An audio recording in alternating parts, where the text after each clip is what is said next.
The clinking of chains echoed through the damp, suffocating corridors of Carthage's prison as two women were dragged deep into the bowels of the Roman Empire's dungeons. One of them was a noble woman, the other a slave. One cradled a newborn in her arms, the other carried a child still in her womb.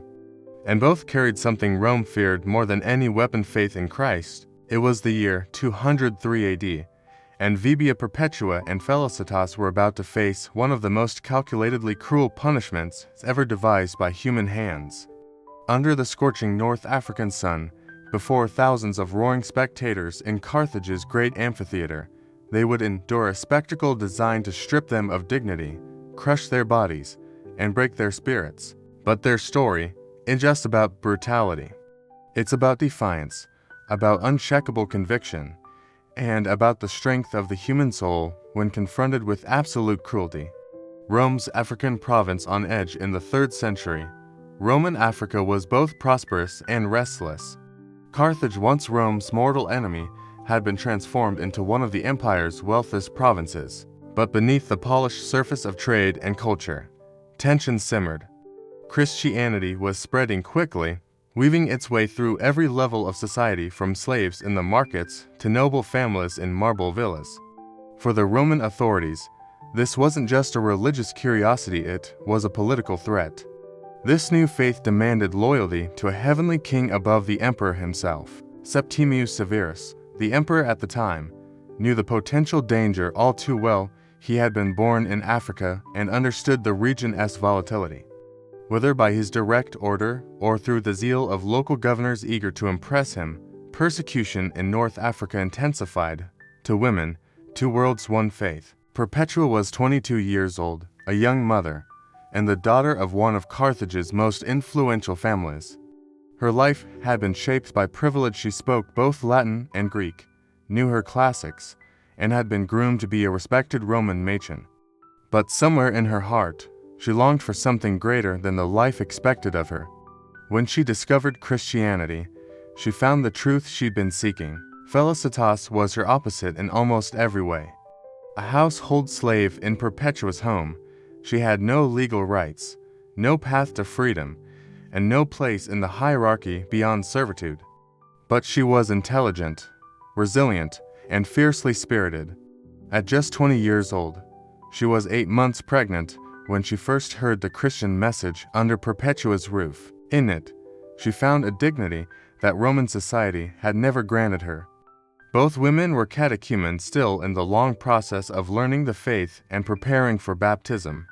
With them were others: Saturninus, Secundulus, Revocatus, and their catechist Satyrus, the spiritual leader of the group. The arrest, it happened suddenly. On a morning in March 203 AD, Roman soldiers stormed the home where the catechumens met. The arrests were brutal: families torn apart, possessions left behind. Perpetua was ripped from the arms of her crying infant. Felicitas, in her final month of pregnancy, was shoved and kicked as she was dragged away. Carthage's prison was a place designed to crush the will. Before trial ever began, the Christians were thrown into a pitch-black underground cell, the air heavy and foul. The room was overcrowded, with no light, no sanitation, and barely any ventilation.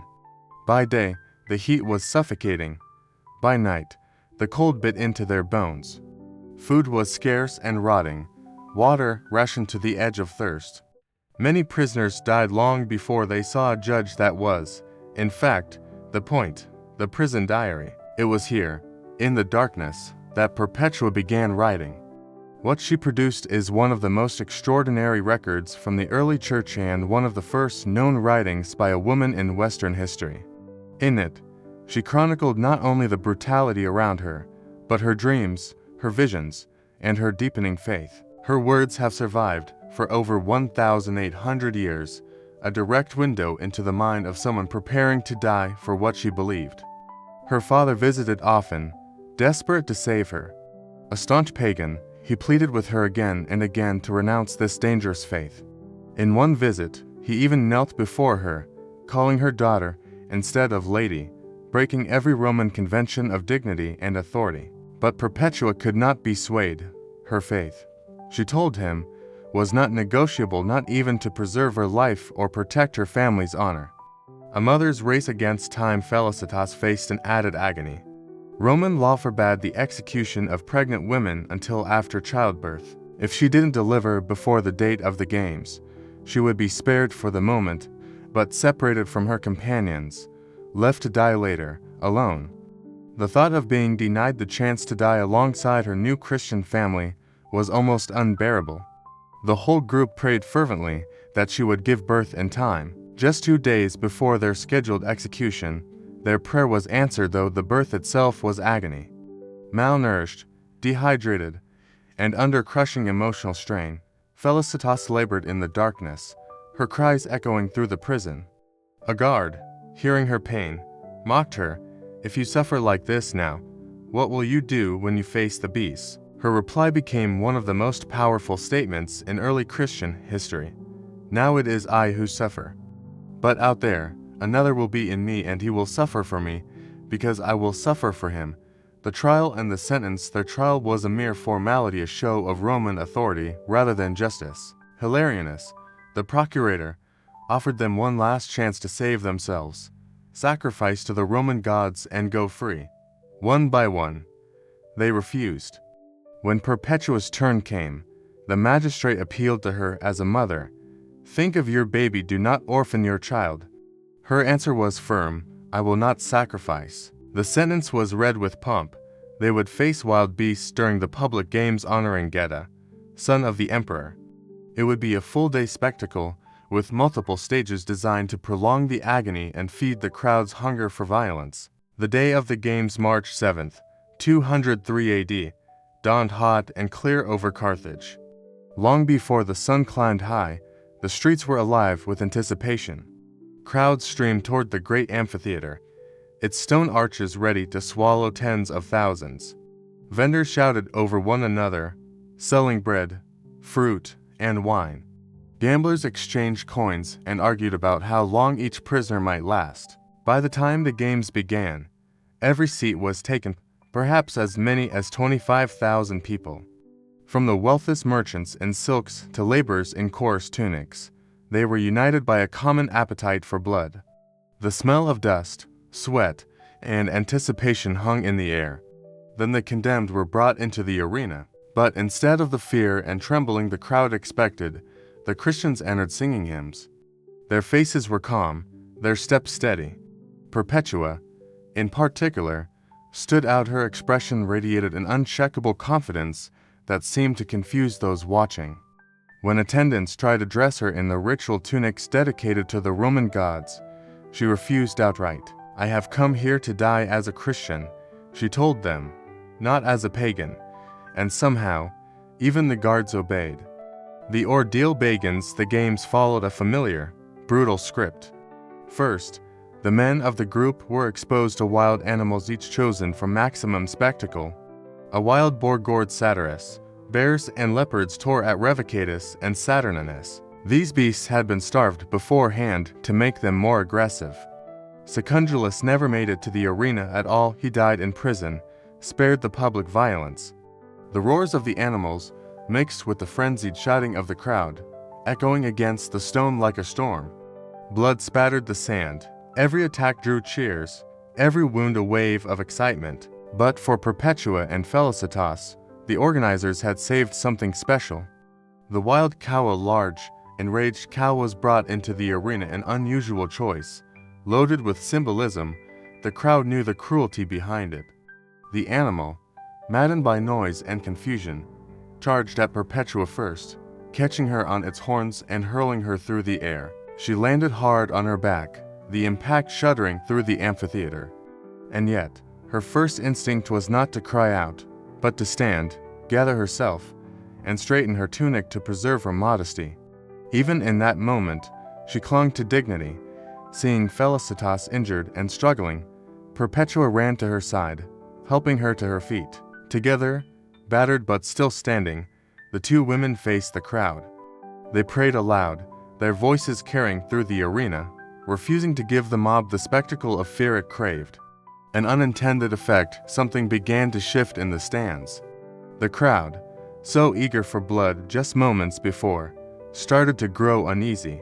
Instead of cowering, the women were supporting one another, showing love and solidarity in the face of death. Roman propaganda painted Christians as traitors and cowards, but here they were calm, brave, and unbroken. Some spectators whispered to one another, others fell silent. The cruelty of the show was starting to work against its purpose, the final order. When it became clear the animals would not finish the job quickly, the officials decided to end it. The prisoners were called to the center of the arena for execution by the sword. They gathered together one last time.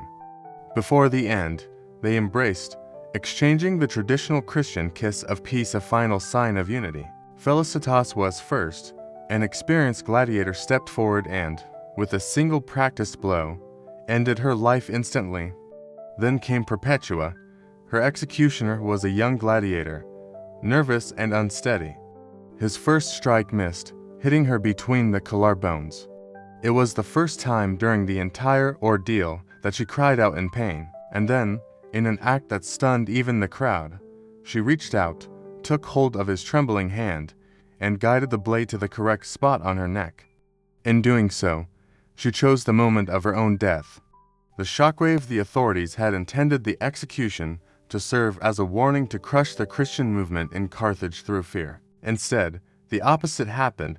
The courage of Perpetua and Felicitas spread quickly, inspiring conversions across North Africa and far beyond. Perpetua's prison diary, preserved and copied by early Christians, became one of the most important texts of the early church. Her voice traveled from Spain to Syria, a testament not only to faith, but to human resilience, a brutality beyond Rome's norm. Even by the ruthless standards of Roman public executions, what happened in Carthage that day stood out for its cruelty. Gladiatorial games were already built on blood and death, but the deliberate targeting of two women, a noble mother and a heavily pregnant slave, pushed the spectacle into darker territory. It wasn't just the killing itself, it was the way it was staged. The choice of the wild cow, the slow escalation of violence, the mocking remarks from guards, the public stripping of dignity. Every step was meant to humiliate as much as to harm. It was a calculated effort to break them mentally and spiritually before breaking their bodies. But instead of producing terror, the Romans had inadvertently given Christianity two of its most enduring icons of courage. The diary that defied time, Perpetua's own words, became her legacy. Her diary wasn't merely a record of suffering, it was a work of profound spiritual insight.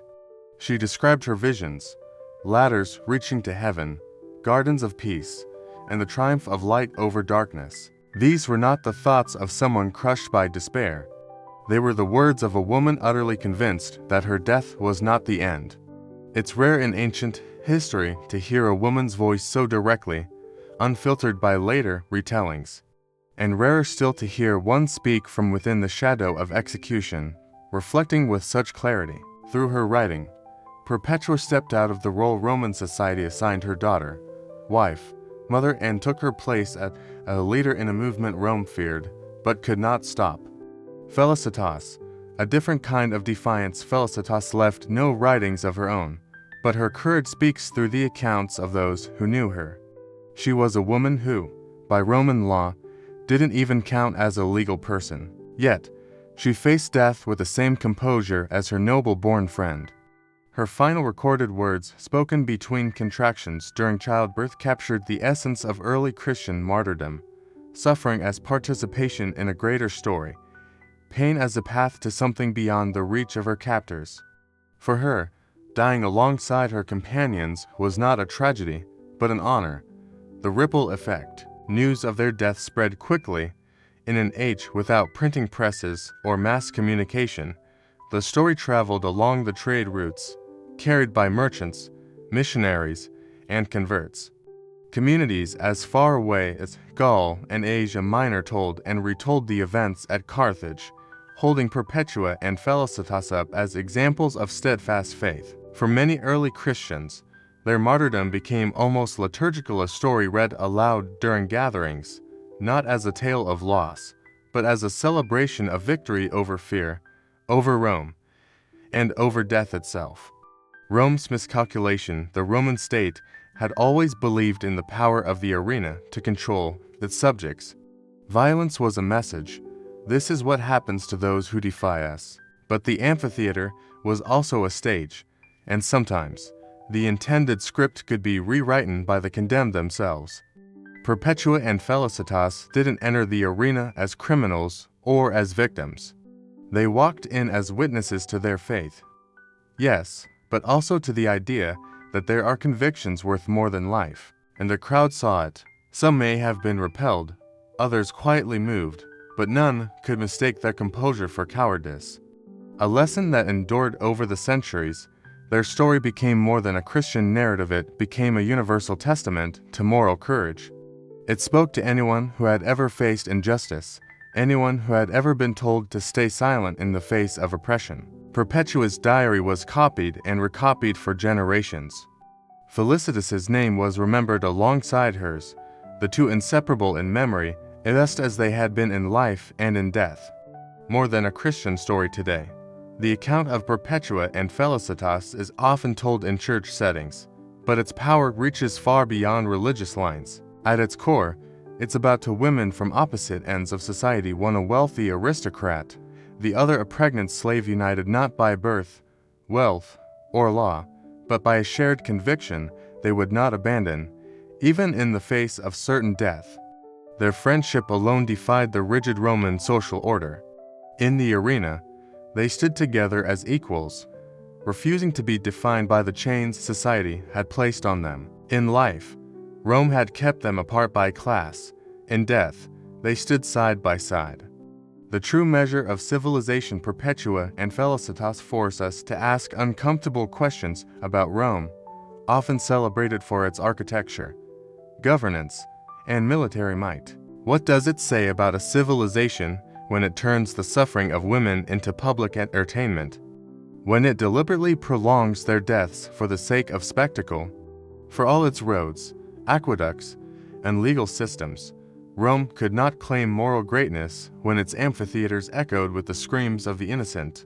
Why their story still matters. Nearly 1,900 years later, Perpetua's words remain startlingly fresh. Her diary allows us to stand beside her in that dark cell, to see what she saw, to feel the stillness of her resolve. Her refusal to betray her beliefs even under threat of torture and execution sets a standard of moral integrity that continues to inspire people across cultures and faiths. Felicitas's courage is no less stirring. She entered the arena only days after giving birth, her body still bearing the pain of labor. Yet she walked to her death without hesitation. For her, martyrdom wasn't defeat, it was fulfillment. An eternal testament. The martyrdom of Perpetua and Felicitas is one of those rare moments in history where the intended message of power is completely reversed. Rome meant to humiliate them, to frighten the masses into submission. Instead, their deaths became a rallying cry. The empire tried to erase them with violence, but in doing so, etched their names into the story of humanity forever. Their example reminds us that courage is not the absence of fear, it is the decision to stand firm despite it, that dignity can be preserved even when life cannot, and that the most enduring victories are sometimes won not on the battlefield, but in the quiet, unyielding resolve of the human spirit. The legacy in the wind. There are no statues of Perpetua and Felicitas in the ruins of Carthage. The amphitheater where they died stands silent now, its stone seats crumbling under centuries of sun and wind. But if you walk those ruins, you might imagine the echo of voices singing hymns as to women entered the arena not to plead for mercy, but to meet death on their own terms. Their story endures because it speaks to something timeless, that even when stripped of freedom, comfort, and life itself, the human spirit can remain unconquered, and that sometimes the truest measure of a life is found in the courage to live or die by your convictions.